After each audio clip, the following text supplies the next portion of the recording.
Sir ನಮಸ್ತೆ.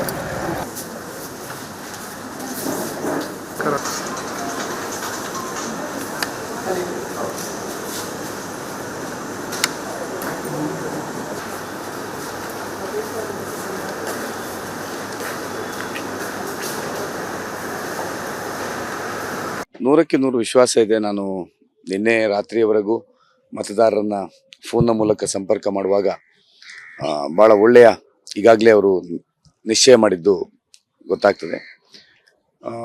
ಇನ್ನು ಇವತ್ತು 4 ಗಂಟೆವರೆಗೆ ಇನ್ನು ಉಳಿದದ್ದು ಮತದಾರರು ಅವರ ಮನಸ್ಸಿಗೆ ದೇವರು ಬುದ್ಧಿ ಕೊಡಬೇಕು ಮತ್ತು ನಮ್ಮ 7ನೇ ಕ್ರಮ ಸಂಖ್ಯೆಗೆ ವೋಟ್ ಹಾಕಬೇಕು. ಅದೇ ಇನ್ನಿರುವಂಥ ಪ್ರಯತ್ನಗಳು, ಶತಪ್ರಯತ್ನಗಳು ನಿನ್ನೆವರೆಗೆ ಆಗಿದೆ. ಇವತ್ತು 4 ಗಂಟೆವರೆಗೆ ಪ್ರಯತ್ನ ಆಗ್ತದೆ. ಆದರೆ 100ಕ್ಕೆ 100 ವಿಶ್ವಾಸ ಇದೆ, ಗೆಲ್ತದೆ ಅಂತ ಹೇಳುವಂಥದ್ದು. ಭಾಳ ಒಳ್ಳೆ ರೀತಿಯಲ್ಲಿ ನಮ್ಮ ಕಾರ್ಯಕರ್ತರು ಕೆಲಸ ಮಾಡಿದ್ದಾರೆ ಮತ್ತು ಜನ ಮತ ಹಾಕ್ತಾರೆ ಅಂತ ವಿಶ್ವಾಸ ಇದೆ. ಬಿಜೆಪಿ ನಾಯಕರು ಮಾತಾಡ್ತಾರೆ, ಎಕ್ಸಿಟ್ ಪೋಲ್ ಇದೆಲ್ಲ ಬಂದ ನಂತರ ಒಂದು ಜನರಿಗೆ ಮೋದಿಯ ಮೂಡಲ್ಲೇ ಇದ್ದಾರೆ. ಸರ್, ನಾವು ಮೋದಿ ಮೂಡಲ್ಲೇ ಇದ್ದೇವೆ. ನಾವೇನು ಮೋದಿ ಬಿಟ್ಟಿಲ್ಲ.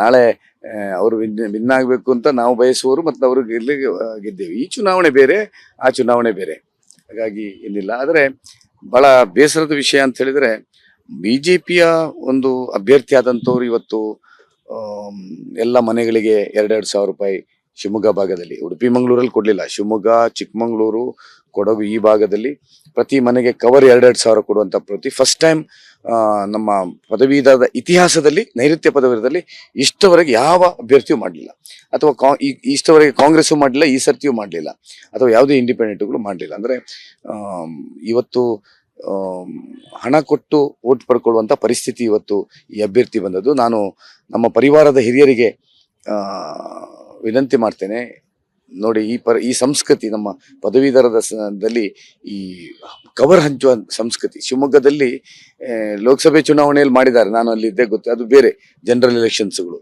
ಆದರೆ ಈ ಥರ ಪದವೀಧರದ್ರಲ್ಲಿ 1,000 ಆದರೆ ನನಗೆ ವಿಶ್ವಾಸ. ನನಗೆ ತುಂಬ ಜನ ಫೋನ್ ಮಾಡಿದರು, ಸರ್ 1,000 ರೂಪಾಯಿ ತಗೊಂಡಿದ್ದೇವೆ ಸರ್, ನಾವು ವೋಟ್ ಮಾತ್ರ ನಿಮಗೆ ಹಾಕ್ತೇವೆ ಅಂತ ಹೇಳುವಂಥದ್ದು ಹೇಳಿದ್ದಾರೆ.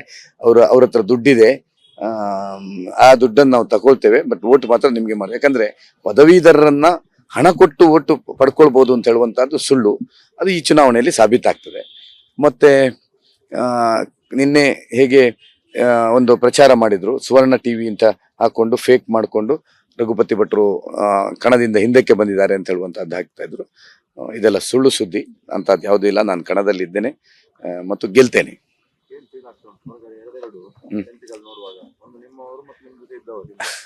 ಅಲ್ಲ, ಅದ್ರೊಳಗಿದ್ದವರು ನಮ್ಮಲ್ಲಿದ್ದಾರೆ, ಅದ್ರ ಒಳಗೆ ಕೂತ್ಕೊಂಡವ್ರು ನಮ್ಮವ್ರು ಇರೋದು ಹೆಚ್ಚಿನವರು. ಈಗ ಪಕ್ಷಕ್ಕೋಸ್ಕರ ಅದ್ರೊಳಗೆ ಇರ್ತಾರೆ, ಅಂದರೆ ತಪ್ಪಲ್ಲ, ನನಗೇನು ಅವರನ್ನ ವೈರಿಗಳು ಅಲ್ಲ. ಯಾಕಂದರೆ ಅವರು ಅದರೊಳಗೆ ಇಟ್ಕೊಂಡು ನಮ್ಮ ಸಹಾಯ ಮಾಡುವಂಥವ್ರು ತುಂಬ ಜನ ಇದ್ದಾರೆ ಅದರಲ್ಲಿ. ಹಾಗಾಗಿ ವಿಶ್ವಾಸ ಇದೆ. ಚುನಾವಣೆ ಮುಗಿತಿದೆ, ನಾಳೆಯಿಂದ ನೀವು ಮತ್ತೆ ಬಿಜೆಪಿಯ ಸಕ್ರಿಯ. ಖಂಡಿತವಾಗಿ ನಾನು ನಾಳೆಯಿಂದ ಮತ್ತೆ ಪುನಃ ವಿಜಯೋತ್ಸವದಲ್ಲಿ, ಮೋದಿಯವರ ವಿಜಯೋತ್ಸವದಲ್ಲಿ ನಾನು ವಿಜಯೋತ್ಸವವನ್ನು ಆಚರಿಸ್ತೇನೆ. ಕೌಂಟಿಂಗ್ ಸೆಂಟರ್ ಹತ್ರ ಬರಲಿಕ್ಕೆ ನಮಗೆ ಕೌಂಟಿಂಗ್ ಏಜೆಂಟ್ ಮಾಡಲಿಲ್ಲ. ಯಾವಾಗಲೂ ನಾನು ಕೌಂಟಿಂಗ್ ಏಜೆಂಟ್ ಆಗಿರ್ತೇನೆ. ಈ ಸರ್ತಿ ಈ ದಿಸೆಯಿಂದ ಮಾಡಲಿಲ್ಲ. ಸರ್, ಕೌಂಟಿಂಗ್ ಸೆಂಟರ್ಗೆ ಬರಬೇಕು ಅಂತಿಲ್ಲ. ನಾನು ಬಿಜೆಪಿ, ನಾನು ಅತ್ಯಂತ ಸಂತೋಷ ಪಡುವನು. ಮೋದಿಯವರು ಅತಿ ಹೆಚ್ಚು ಬಹುಮತದಲ್ಲಿ ಗೆಲ್ಲಬೇಕು ಅಂತ ಸಂತೋಷ ಪಡುವನು. ಕೋಟಾ ಶ್ರೀನಿವಾಸ ಪೂಜಾರಿ ಅವರು ಗೆಲ್ಲಬೇಕು ಅಂತ ನಾನು ಹಾರೈಸುವನು. ರಾಘವೇಂದ್ರ ಅವರು ಗೆಲ್ಲಬೇಕು ಅಂತ ಹಾರೈಸುವನು. ಚೌಟ ಅವರು ಗೆಲ್ಲಬೇಕು ಅಂತ ಹಾರೈಸುವನು. ಬಿಜೆಪಿ 28ಕ್ಕೆ 28 ಗೆಲ್ಲಬೇಕು ಅಂತ ಹಾರೈಸುವಂಥದ್ದು ನಾನು ಲೋಕಸಭೆಯ ಚುನಾವಣೆಯಲ್ಲಿ. ಹಾಗಾಗಿ ನನಗೆ ಅದರ ಬಗ್ಗೆ ಈ ಚುನಾವಣೆಯ ವಿಷಯ ಬೇರೆ, ಇದರಲ್ಲಿ ಚಿಹ್ನೆ ಇಲ್ಲ ಮತ್ತು ಇದು ವಿಧಾನ ಪರಿಷತ್ತಿನ ಒಂದು ವೈಯಕ್ತಿಕವಾದಂಥ ಚುನಾವಣೆ. ಹಾಗಾಗಿ ಇದಕ್ಕೂ ಅದಕ್ಕೂ ಕಂಪ್ಯಾರಿಸನ್ ಇಲ್ಲ.